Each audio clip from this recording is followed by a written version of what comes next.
Fala pessoal, mais uma vez aí com vocês, professor Sérgio Ricardo, para a nossa aula de literatura. Espero que vocês estejam bem, com saúde e que esse momento sirva para você focar nos seus estudos. Bom, hoje eu preparei uma aula diferenciada, nós já estamos praticamente na metade dos períodos literários que aconteceram no Brasil. Relembrando, né, porque nós vimos o quinhentismo, que foi a literatura de informação e de formação, nós vimos o barroco, vimos o arcadismo, vimos o romantismo, vimos realismo e naturalismo, né? Faltando para encerrar simbolismo, pré-modernismo, modernismo e literatura contemporânea. Então, o que eu decidi fazer hoje? Nós vamos começar agora a fazer uma análise de algumas obras importantes que aconteceram em nosso Brasil, tá? Bom, e aí eu escolhi, para dar início nesse tipo de aula, eu escolhi o livro A Moreninha, de Joaquim Manuel de Macedo, um livro importante, um livro que marca o início do estilo de romance no nosso país, né? E que tem como foco o início do período romantismo no Brasil, beleza? Então, vamos ver então como é que ficou? Bom, A Moreninha é um romance de Joaquim Manuel de Macedo, ele foi publicado em 1844. Ele é considerado o primeiro grande romance romântico brasileiro, obteve imenso sucesso na altura do seu lançamento, tá? Ele foi muito famoso. O livro de Joaquim Manuel de Macedo segue todos os preceitos de um folhetim, com um romance proibido, elementos de humor e reviravoltas no final do enredo. Tá? Então são características importantes aí dessa obra. Os preceitos de um folhetim, que são o quê? Se vocês lembrarem bem, o folhetim são aquelas obras que eram em capítulos, né? Por que surgiu a ideia do folhetim? Porque as obras eram escritas para os jornais, então a população ela tinha que comprar os jornais a cada semana para poder continuar lendo a história. Isso que era folhetim, beleza? Então ele tem um pouco dessa questão de que a cada capítulo você querer continuar a leitura esperando para ver o próximo capítulo, né? Então foi muito marcante por isso. A história de um romance proibido, a gente vai ver o porquê, proibido entre aspas, né? Mas tinha elementos de humor e as reviravoltas no final do enredo, tá bom? Peguei aqui a capa do livro para vocês terem noção, que é uma das capas mais conhecidas. Vamos lá? Bom, qual é o resumo do livro? Eu fui colocando em etapas. A primeira delas é a expectativa do feriado. Né? Então, o romance começa com a reunião de 4 amigos, que são estudantes de medicina, que pretendem passar o feriado de Santana na Ilha D. Tá? O autor deixa bem assim, entre aspas, e sem dar o nome da ilha. A gente vai entender lá na frente que se trata da ilha de Paquetá, aqui no Rio de Janeiro. Tá? Mas enquanto você está lendo o livro, ele chama de A Ilha D. Então, esses 4 amigos, estudantes de medicina, decidem passar o feriado de Santana, né, a convite de Felipe, que é um dos personagens. O autor nunca escreve o nome da ilha, sempre se referindo a ela como a Ilha D. Tá? Isso é o primeiro fato marcante. A conversa dos estudantes gira em torno das mulheres que estarão presentes no evento e as possíveis paixões que poderiam surgir durante o feriado. Então começa assim, 4 amigos indo passar o feriado nessa ilha e eles cogitando as relações amorosas que teriam nessa festa, nesse feriado. Augusto é o mais inconstante dos amigos. O que é isso? É aquele que, vamos botar assim na real hoje, né, galera? É o galinha da área. né? Então ele era o mais galanteador. Ele troca uma paixão por outra e não fica mais de um mês com a mesma pessoa, tá? Então esse era a característica do personagem Augusto. Então, e Augusto e Felipe, eles fazem uma aposta. Se Augusto ficar apaixonado mais de um mês pela mesma pessoa, ele terá que escrever um romance. E, se o mesmo não acontecer, é Felipe quem deverá escrever um livro. Tá bom? Então, a história começa com essa aposta aí. Esse é o fato que está acontecendo. Eles estão indo para o feriado lá nessa ilha, os 4 amigos, e aí o livro demonstra como é que é a personalidade de cada um. É mais romântico, outro é mais galanteador, outro é mais bobinho. E aí o Augusto e o Felipe, que a ilha, né, o Felipe vem dessa ilha, a família dele mora nessa ilha, você percebe isso depois, que a família do Felipe é dessa ilha, e aí o Augusto e o Felipe eles fazem uma aposta. Como o Augusto ele é muito galinha, né, ele é muito namorador, o Felipe faz uma aposta. Se o Augusto ficar apaixonado pela mesma garota por mais de um mês, ele terá que escrever um romance. E se isso não acontecer, é o Felipe que vai escrever o livro, tá bom? E aí eu peguei aqui um pedacinho lá, uma frase do livro que confirma isso, ó, né? O Augusto dizendo: afirmo, meus senhores, que o meu pensamento nunca se ocupou, não se ocupa, nem se há de ocupar de uma mesma moça 15 dias. Então ele afirmava, ele tinha a honra disso, honra de dizer que ele não tinha uma moça, uma mulher na cabeça dele por mais de 15 dias. No máximo era 15 dias. Passou disso, ele já esquecia e já partia para a próxima. Tá bom? Então, esse é o começo do livro. Tá? Bom, segunda parte eu coloquei a interação com os locais. Então, a maior parte do romance se passa na Ilha D durante as festividades. Beleza? Lá, os 4 estudantes se juntam a um grupo de pouco mais de 20 pessoas que moravam na ilha. Né? Vão ser os personagens que vão mais aparecer na ilha. Tá?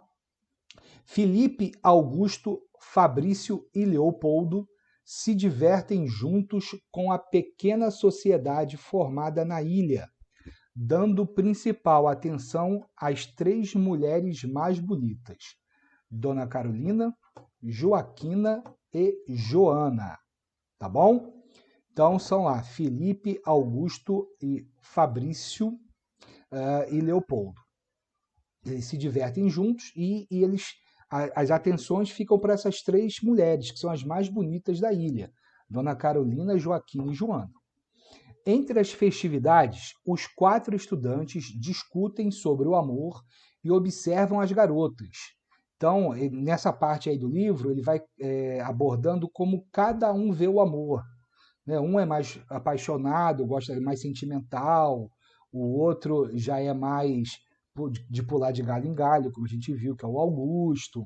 Então, vai falando como é a característica de cada um desses personagens. Então, o romance vai retratando as mudanças de perspectiva que os amigos possuem sobre as mulheres e o amor. O foco do livro, quer dizer, o enredo principal do livro, é o romance que nasce entre o Augusto, aquele que se achava o galanteador, e Dona Carolina, a que é irmã de Felipe, uma garota sapeca de 13 anos, de 13 para 14 anos. A gente tem que lembrar, galera, que a gente está vivendo aí no período, né, em que esses casamentos eram arranjados, né, as mulheres eram criadas para casar cedo. Então, aí de 13 para 14 anos, a mulher já era preparada para o casamento, tá bom? Então, aí, esse é um amor meio que proibido, porque ela é muito jovem, mas em alguns locais da sociedade isso era bem comum, né? Esse casamento arranjado e já as mulheres casarem bem cedo, tá bom? Então, o enredo principal do livro vai ser isso aí, o Augusto e Dona Carolina, que é essa garota sapeca aí, que por coincidência é a irmã de Felipe, tá bom? Bom, o terceiro tópico que eu separei aqui é justamente esse relacionamento entre Augusto e Carolina. tá? No começo, Augusto vê a menina como uma impertinente, aquela que atrapalha, quer se meter em tudo, se envolve nas conversas, né? Os rapazes estão conversando, ela se mete no meio da conversa e ele acha isso muito impertinente. Só o que acontece, ela também ela é muito moleca, né? Aquele negócio de mulher gosta de andar a cavalo, soltar pipa, essas coisas assim. Então ela é muito moleca. Então as molecagens desagradam o estudante. Ele acha isso repulsivo, ele jamais que uma mulher, uma garota fazendo isso, ele acha desaprovador. E aí isso faz com que ele comece a achar as feições de Carolina desagradáveis. Não, o que, que são as feições? É a aparência. Né? Então, por ela ser assim, tão moleca, tão impertinente, ele já começa a não achar ela tão bonita assim, começa a meio que desagradar.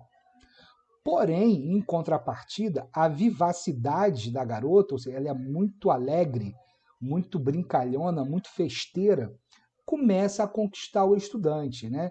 Imagina aquela garota que ela é pentelha mesmo, fica ali perturbando você, mas você não consegue sentir raiva dela porque ela está sempre te fazendo sorrir, sempre te fazendo alguma graça, né? Então, foi mais ou menos isso que aconteceu. E outra coisa marcante na Carolina é a inteligência das respostas. Então, sempre que o Augusto fazia provocação contra ela, ela respondia na lata. Ela não tinha papas na língua e ela respondia mesmo. E isso deixava o Augusto cheio de raiva, mas achava interessante a garota não ter medo de responder um homem, né? E aí ele começa a olhar ela com melhores olhos, né? Ele fica mais prestando atenção nela, tá? Aqui eu coloquei um trechinho do livro que fala da aposta entre o Felipe e o Augusto. E é o Felipe que fala, né? O Augusto topa e ele pergunta o que eles estão apostando. E o Felipe fala: se perderes, escreverás a história de tua derrota. Quer dizer que ele se apaixonou, que o Augusto se apaixonou. E se ganhares, escreverei o triunfo da tua inconstância. Que o que isso quer dizer? É o triunfo de que ele consegue namorar várias mulheres e nunca se apaixonar. Então essa era a aposta, tá bom? Vamos para o quarto tópico aí do resumo do livro, que é um outro casal que tem aí, né, o Fabrício, que é um dos amigos, e a Joana, que é uma das mulheres bonitas também que tinham na ilha. Bom, só que aí tinha um grande problema. Enquanto a paixão de Augusto e Carolina surge, um outro casal começa a ter problemas. O Fabrício ele tem um relacionamento com a Joana, porém as exigências da amada começam a levar o estudante à beira da falência, tendo de comparecer em peças, bailes e enviar cartas em papéis caros. Não é que ela fosse interesseira, não é isso. É que ela queria almejar como se fosse uma sociedade, mostrar para as amigas e para a família que ela entraria numa sociedade mais alta. Então ela queria as melhores peças de vestido, os melhores bailes, não aceitava que ele mandasse carta em papel comum, tinha que ser carta com bordado com filete de ouro, né? Essas coisas assim. Então ele começou a gastar muito dinheiro, sem falar que a faculdade de medicina era bem cara. E aí Fabrício começou a entrar em falência. E aí o que, que ele faz? Ele percebe que ele vai ser levado à bancarrota, né, à falência, à derrota. Então ele bola um plano para se livrar da amada e dos gastos que ela causa. Mas para não quebrar as suas promessas de amor, ele pede a ajuda de Augusto para causar o rompimento. Lembra que o Augusto é o namorador? Então, ele pede para o Augusto, pô, cara, vai lá, dá em cima dela, entendeu? Ela vai se galantear, vai morrer de amores por você e a gente vai romper o relacionamento.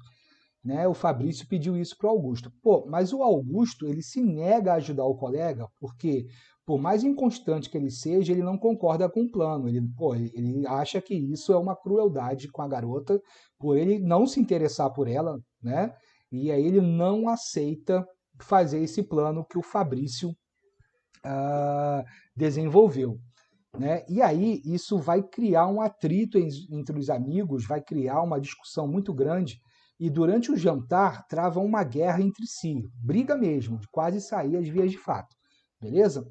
Como estratégia para derrubar o inimigo, o Fabrício revela toda a inconstância de Augusto nos amores. Porque no almoço ali estão todos os rapazes, todas as moças, né, as famílias das moças. E aí o Fabrício, com raiva, porque o Augusto não aceitou ajudar ele ao Fabrício romper o relacionamento com a Joana, ele já sabendo que Augusto e Carolina tá começando a ter um climazinho, tá começando um olhar para o outro, se interessar, ele relata na mesa, assim, na frente de todo mundo, né, as aventuras de amor de Augusto. Pô, e aí ele fica possesso. Augusto fica revoltado, né? E aí é um dos motivos também da briga. Essa revelação faz com que Augusto seja afastado pelas mulheres presentes na pequena reunião. Ou seja, o tiro meio que saiu pela culatra. Ele deu um pouco certo, mas ele sai pela culatra. Por quê? A única pessoa que não se afastou de Augusto foi a dona Carolina, que era a que estava começando a surgir o romance. Né? Então, as outras meninas, né, a Joana e a Josefina, seu nome é Joaquina, né? A Joana e a Joaquina se afastam, junto com as outras mulheres, né? Se afastam de Augusto, mas Dona Carolina não. A Carolina não se afasta, meio que acreditando no Augusto, tá? Essa é a quarta parte aí do resumo do livro. Bom, a quinta parte eu decidi falar aqui do passado e do futuro de Augusto, porque tem um problema nesse relacionamento entre o Augusto e a Carolina, pessoal. Tá? Tem uma coisa lá do passado do Augusto que vai atrapalhar um pouquinho essa história. O Augusto se junta à avó de Felipe em uma gruta, onde conta as suas decepções amorosas e a história do seu primeiro amor, que foi vivido ainda na infância e do qual guarda como lembrança uma pequena esmeralda. É isso, galera. Então, no passado, quando ele ainda era adolescente, né, ele se apaixonou por uma garota nessa mesma ilha, né, e ele não sabe, né, até hoje, o nome dessa garota que ele se apaixonou. E ele só guardou de lembrança uma pequena esmeralda que essa garota deu para ele. E a avó de Felipe e de Carolina também, né, é uma senhora sábia, né, é a matriarca da família, e o Augusto desabafa com ela, né? E ele é o momento que a gente descobre no livro que tem esse problema. Então, o Augusto está vivendo um impasse. Ele está começando a gostar de Carolina, mas ele fez uma promessa. Lembrando, né, que essas questões de promessas elas eram muito marcantes. Né? O homem ele vive pela palavra da sua fé. Né? Da sua fé não é no sentido religioso, não. É na questão que o homem tem que ter palavra. Então, se ele falou que vai fazer, ele tem que cumprir. Beleza? E aí, quando ele fala, promete lá, mesmo ainda adolescente, que iria se casar com aquela garota, ele vê isso um empecilho, um problema. E isso começa a ter um reflexo nas atitudes dele. Tá bom? Então, durante esse romance, que durou apenas uma tarde, ele prometeu se casar com a jovem amada, mas não sabe nada da menina, nem o seu nome. Foi um amor de verão, né? Uma tarde lá, ele passeando na ilha, ainda adolescente, provavelmente com os seus pais, foi lá curtir a praia, e aí ele conheceu essa garota. Tem toda uma questão no livro, como é que eles se conhecem, eles ajudam um velho que estava passando fome. Então, você tem que ler o livro para entender um pouco isso, né? Os dois encontram um velho moribundo, e aí eles cuidam desse velho, né? Dão comida, cuidam dele, esperando que ele sobreviva, e aí isso gera um romance entre os dois, tá? O final de semana na ilha termina com uma paixão cultivada por Augusto e Carolina, ou seja, termina o feriado. Eles vão ter que voltar para a cidade, né? Lembrando que aí que a gente percebe lá na frente que saía a ilha de Paquetá, então eles vão ter que voltar de barco aqui para o Rio de Janeiro. Né? Paquetá é uma ilha aqui da Baía de Guanabara, essa ilha existe até hoje, vocês sabem. E aí, inclusive, esse livro foi tão importante, inclusive para a ilha de Paquetá, que tem uma praia hoje, até hoje na ilha de Paquetá, que se chama A Moreninha, e tem essa gruta, né? Existe essa gruta lá na ilha, também, eu não lembro direito se é a Moreninha também a gruta, ou é a Gruta dos Enamorados, alguma coisa assim, mas existe, né? E até hoje lá na Ilha de Paquetá. Então, se você quiser um dia ir lá em Paquetá conhecer, é bem interessante, que fala um pouco também dessa obra lá na ilha, tá bom? Bom, voltando aqui para o nosso livro, né? Nas próximas semanas, o estudante visita a menina aos domingos e o sentimentalismo começa a surgir no coração de Augusto. Ou seja, ele começa a se apaixonar por Carolina. Beleza? Então ele vem todo domingo, sai do Rio aqui de Janeiro, pega o barco. Hoje, né, de barca é mais ou menos uns 40 minutos, então antigamente deveria demorar um pouco mais, 1h30, 2 horas, né? Até chegar na ilha, para você ver como é que ele já começa a se interessar. Para quem dizia que era um conquistador, que não passava mais de 15 dias pensando em uma mulher, ele começa a visitar Carolina todo domingo, né? E aí começa a se apaixonar pela garota. Bom, só que o que acontece? A sua recente paixão interfere nos estudos. Ele começa a pensar muito em Carolina e não começa a se dar bem nos estudos. Isso deixa o pai de Augusto em alerta e ele o proíbe de sair para que possa voltar a se dedicar à faculdade, né? Então, o pai de Augusto fica preocupado porque o filho começa a despencar as notas e ele queria ser médico, uma faculdade muito difícil, né? Então, o pai se preocupa com isso, proíbe ele de ver a Carolina todo domingo, e isso faz com que o estudante caia doente. O castigo faz mal ao estudante que cai doente. Enquanto isso, lá na ilha, Carolina sofre com a falta da visita de seu amado. Então, os dois estão sofrendo com a distância. Então, você já consegue perceber que o amor realmente surgiu no coração dos dois. Então, ó, mais uma frase que eu retirei do livro, né? Os nossos amantes acabavam de chegar ao sentimental e, com o seu sentimentalismo, estavam azedando a vida dos que lhes queriam bem, tanto o pai de Augusto quanto a avó de Carolina, né?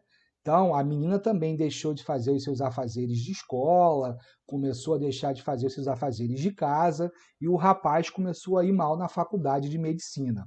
Essa frase foi dita pelo narrador, que é o narrador observador. Olha só, até então você não sabe quem está escrevendo, né, o livro.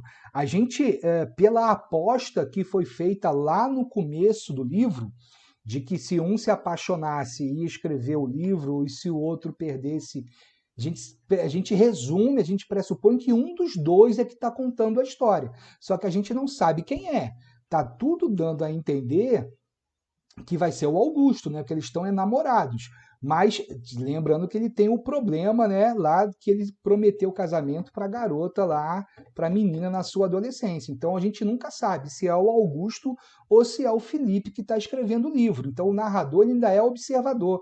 Você não sabe, o narrador ainda não é um narrador personagem, né? Para não, ele não deixar que você perceba quem é que está escrevendo. Lembra lá do suspense do folhetim que eu falei que era característica? Então, esse é um dos suspenses. Você não sabe quem está escrevendo, se é Augusto ou se é Felipe. Então, até então, esse narrador é observador. Ele só se torna, você só descobre quem é no final do livro. Certo? Então, vamos lá para o próximo. O sexto resumo, né, a sexta parte do resumo, é o enlace de Augusto e Carolina, né, a união dos dois. A situação se resolve quando Felipe interfere junto ao pai de Augusto. Então, veja, o Felipe, o cunhado, né, de Augusto, Felipe, irmão de Carolina, ele interfere junto ao pai de Augusto. Vai lá no pai de Augusto e fala que concorda com o casamento dos dois. Então, Felipe consegue convencer o pai de Augusto para fazer com que os dois se casem, né, tanto Augusto quanto Carolina. Após uma breve reunião entre o pai de Augusto e a avó de Felipe, o casamento é acordado, né? Só falta os dois maiores interessados acertarem o casamento, que eram quem? Augusto e Carolina. Agora é que vai surgir o problema, né? Carolina e Augusto se encontram na mesma gruta onde ele estava com a avó da garota. Lembra mais lá para o meio do livro? Então, eles se encontram na mesma gruta. E ela revela ter escutado a história de Augusto. Então ela sabe que ele prometeu casamento para outra garota e protesta contra o casamento, pois ele havia dado a sua palavra que iria casar com a menina que havia conhecido anos atrás. Então, no primeiro momento, ela não aceita se casar com Augusto, porque o Augusto fez essa promessa e a honra era muito valorizada, né, pessoal? Então, ela, num primeiro momento, não aceita se casar com Augusto. Augusto, ele sofre por isso, ele jura eterno amor por Carolina e diz que, se ao menos soubesse quem era a menina, iria atrás dela e pediria perdão por não cumprir a sua promessa, pois o amor da vida dele é Carolina.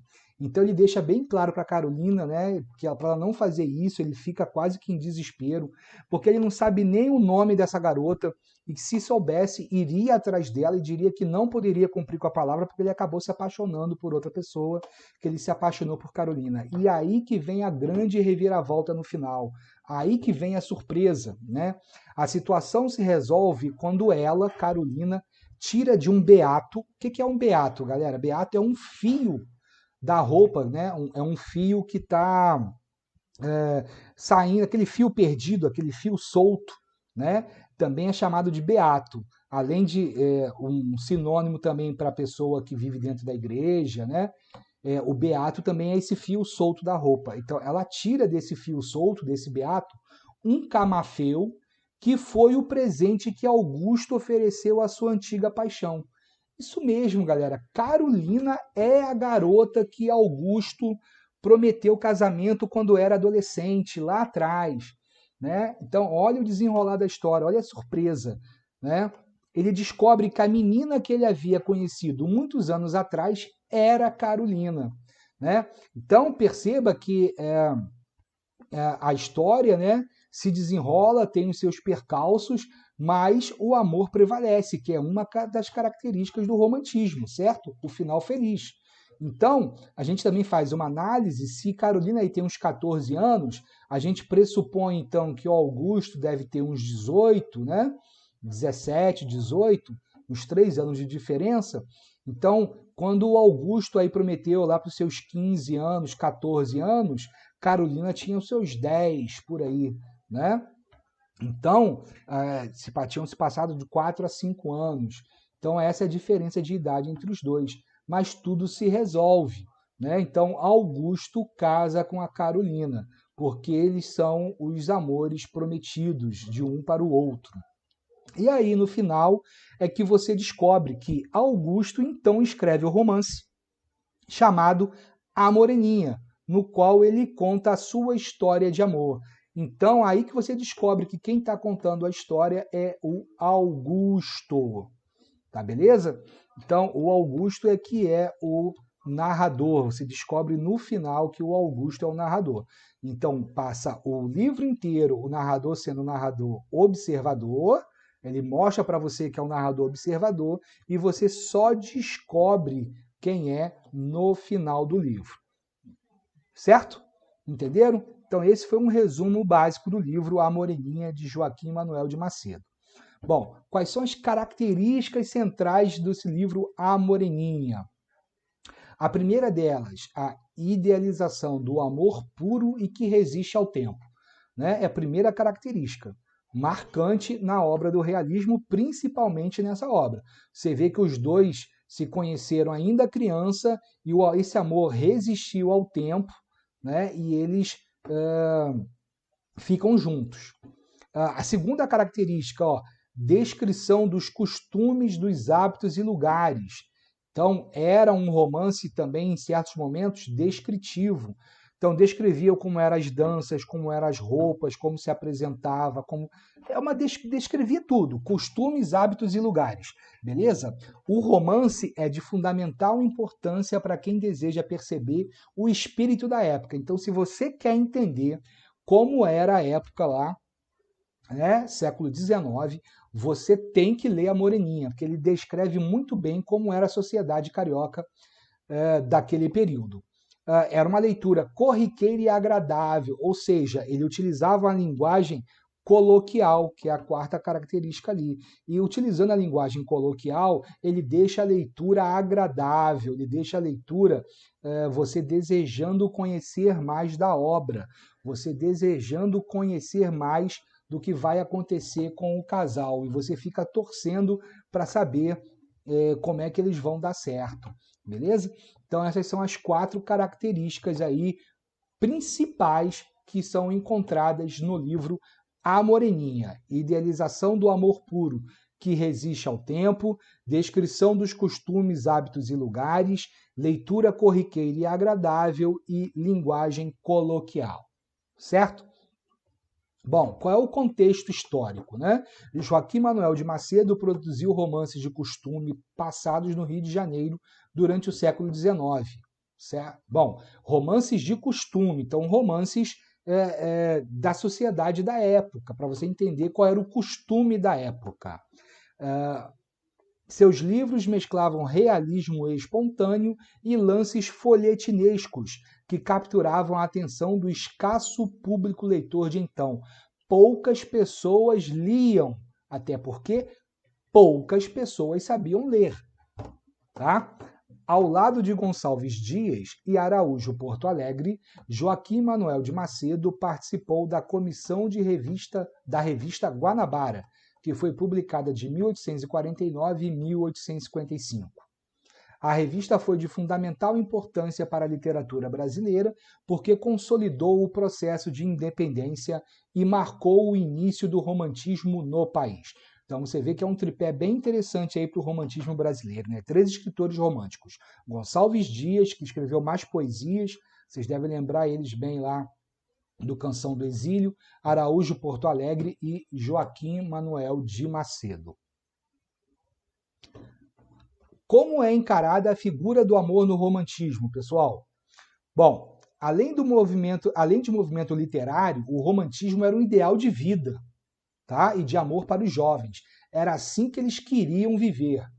Na metade do século XIX, o Rio de Janeiro era a capital do Império e a corte era o lugar central dos relacionamentos, que contavam com a crescente burguesia carioca. Em uma época de muitas inovações na cidade, a burguesia se afirmava como uma classe dominante e os relacionamentos envolviam, além do amor, questões mais práticas, como dotes e casamentos. O romance explora bem essa nova faceta do amor para a época, né? Então, nós estamos num momento histórico em que os dotes eram comuns para os casamentos, né? Onde o pai da noiva dava uma quantia em dinheiro para o marido, para arrumar o marido para sua filha, certo? Bom, isso era muito comum, isso aqui era o dote. Bom, mais uma frase aí do livro, ó. Consultei com meus botões como devia principiar e concluí que para portar-me romanticamente deveria namorar alguma moça que estivesse na quarta ordem. Bom, na quarta ordem, galera, a gente percebe aí que é uma questão de aristocracia, né? Uma questão de gente rica, tá? Então, na aristocracia clássica, os casamentos eram feitos como forma de reforçar alianças e os pais eram quem decidiam sobre os relacionamentos dos filhos. Isso era muito comum até então. Só que o romance romântico é o romance burguês. Isto é, por mais que interesses estejam envolvidos, os filhos podiam opinar sobre os seus casamentos. Tá? Então, os filhos podiam opinar se queriam ou não casar com as pessoas, ou homens ou mulheres, que os seus pais escolheram. Só que um detalhe, pessoal, muitas das vezes, por mais que o filho ou a filha não quisesse casar com o pretendente escolhido, a família fazia todo uma chantagem emocional, uma chantagem psicológica para que isso acontecesse, né? Ou porque a família estava ficando pobre e aquele casamento ia sair vantagem lucrativa, ou porque precisaria de um despontamento social, tá? Na corte do Rio de Janeiro. Então acabava que na maioria dos casos os filhos aceitavam os casamentos arranjados, porque sempre ia ter alguma vantagem financeira ou social ou até mesmo política, né? Apesar que a gente ainda está vivendo no Império, tá bom? Bom, mas em alguns casos o amor realmente prevalecia e aí não era comum, mas acontecia de os casais se casarem sem ter nenhuma vantagem financeira. Uma das situações que o romance retrata é o das mulheres que se correspondiam com mais de um namorado ao mesmo tempo. Por que elas faziam isso, pessoal? Porque, como eu falei para vocês, é um casamento burguês. Elas precisavam garantir um casamento porque isso era um negócio, como tudo que a burguesia fazia. Então, ela não podia ficar pendente só de um namorado. Vai que aquele cara não quisesse casar com ela, certo?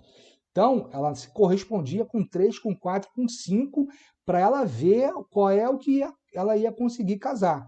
Então, era importante garantir o casamento e uma moça não podia depender apenas de uma pessoa. Quanto mais namorados ela tivesse, mais chance havia de se casar. Lembrando que os namoros, né, pessoal, não é igual o namoro de hoje em dia. Vocês vão estar falando aí, pô, lá, vai ficar beijando todo mundo, não sei o que e tal. Não, isso não acontecia. O homem não via nem o tornozelo da mulher, para você ter uma ideia, tá bom? Muito mal encostar na pele dela. Então, por isso que as mulheres usavam luvas, né? Aqui, os beijos eram sempre nas mãos, o namoro era um namoro mais platônico, né? De estar junto, de conversar. Obviamente que tinham os selinhos, né? Aqueles selinhos na boca, mas isso numa relação já mais duradoura, de 4, 5, 6 meses de namoro, tá bom? Mas esse namoro inicial, assim, quando o homem não conseguia ver nem o tornozelo da mulher, só ia conseguir ver a perna ou os braços da mulher depois que casasse, tá bom? Então, isso deixar bem claro. Então, não era tão, vamos dizer assim, como a gente acharia hoje, né? Que uma mulher, ou até mesmo um homem, namorar com 3, 4 pessoas diferentes, a gente já imagina o que é uma promiscuidade. E isso não era o que acontecia, tá, pessoal? Deixando isso bem claro para vocês. Era um namoro bem platônico, de estar junto, de conversar, de andar de braço dado, no máximo. Beleza? Os mais duradouros é que tinha um selinho ou outro. Perfeito? Se o homem conseguisse ver o tornozelo da mulher, meu Deus do céu, ele ficava louco e queria casar. Era assim que acontecia. Bom, A Moreninha é o primeiro romance romântico brasileiro, né? Então ele é considerado o primeiro. A fórmula novelesca do livro vai ser encontrada ao longo de sua extensa obra, tá? Então o Joaquim Manuel de Macedo, ele é o primeiro romancista romântico brasileiro. O tema de um amor proibido, um romance que não pode se realizar com facilidade, e a linguagem coloquial, com situações de comicidade, são características comuns em todas as suas obras. Mas a ordem é hoje a moda. O belo está no desconcerto, o sublime no que se não entende. O feio é só o que podemos compreender. Isto é o romântico. Né? Tá aí uma frasezinha que definia bem o que era ser romântico na época. O maior mérito do escritor foi usando a fórmula romanesca europeia, retratar as situações, classes e ambientes nacionais. A ilha paradisíaca, onde o romance se passa, se encontra a uma pequena distância do Rio de Janeiro. A alta sociedade carioca também é representada no livro, com os seus hábitos e os seus relacionamentos peculiares. Certo? Bom, o cenário do romance, a Ilha D. Boa parte do romance acontece em uma ilha que o autor não cita o nome, referindo-se a ela por meio de reticências. Porém, a descrição da ilha e alguns dados de sua biografia levam a crer que é a Ilha de Paquetá. Após o lançamento do romance, a Ilha de Paquetá passou a ser mais visitada pela corte carioca, e o sucesso do livro de Joaquim Manuel de Macedo serviu como propaganda para o local. A importância do romance e do escritor é tão grande para a ilha que uma de suas praias ganhou o nome de Moreninha, como eu falei para vocês, tá bom? E a tal gruta que está no livro existe lá na ilha de Paquetá, perfeito? Bom, esse foi muito importante, houve uma adaptação para o cinema e outra para a TV. Tá? O filme A Moreninha foi lançado em 1970 e contou com a direção de Glauco Mirko Laurelli. Em relação ao elenco do cinema, teve Sônia Braga interpretando a Moreninha, David Cardoso interpretou Augusto e Nilson Condé interpretou o Felipe. Já na televisão, ela foi exibida no horário das 6 horas, né, das 18 horas pela Rede Globo. A Moreninha foi pela primeira vez ao ar em outubro de 1975. A adaptação do livro para a TV foi assinada por Marcos Rey e teve Nívia Maria como protagonista, representando Carolina e a Moreninha. O papel da avó, Ana, ficou a cargo de Henriqueta Brieba e Mário Cardoso se encarregou de interpretar o par romântico Augusto, para você ver como essa obra é importante para a nossa literatura e para a nossa sociedade brasileira. Tá? Bom, sobre o autor, galera. O escritor Joaquim Manuel de Macedo, que viveu de 1820 a 1882, ele entrou para a Faculdade de Medicina e escreveu o romance A Moreninha durante os últimos anos do curso. Jamais chegou a clinicar como médico, preferiu atuar como romancista, dramaturgo, cronista e poeta. Então ele era um escritor nato, tá? Apesar de ser médico, ele nunca foi médico de verdade. Ele só tinha um diploma. Ele preferiu viver a vida como escritor. Ele alcançou a façanha de obter popularidade através da literatura e conseguiu ser dos autores mais lidos do país. Esse foi Joaquim Manuel de Macedo. Certo, pessoal? Bom, pessoal, é isso. Esse foi um breve resumo do que foi a obra A Moreninha. Espero que vocês tenham gostado. Lembrem-se, né? Fiquem em casa, tomem cuidado. Esse período aí de pandemia vai passar. Protejam vocês e as suas famílias e tenham foco nos estudos para que realizem os seus sonhos, beleza? Vocês são capazes e vocês conseguirão realizar os seus objetivos. Não esqueçam de estudar todas as matérias, não esqueçam de rever as nossas aulas.